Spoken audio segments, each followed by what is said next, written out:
In this video, I'll show you how to make a Google Drive link for a folder. First, open Google Drive on your computer or mobile device and sign in with your Google account.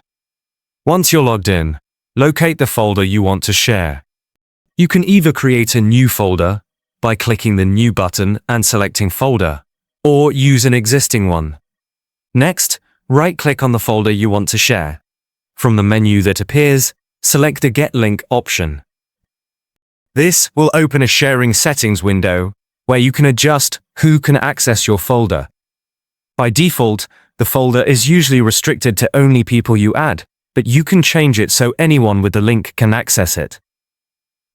Click on the drop-down menu that says Restricted and select Anyone with the link.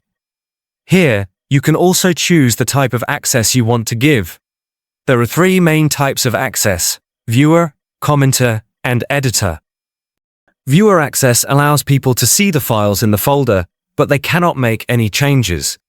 Commenter access lets people leave comments on files, which is useful for feedback or discussion, but they still cannot edit the content.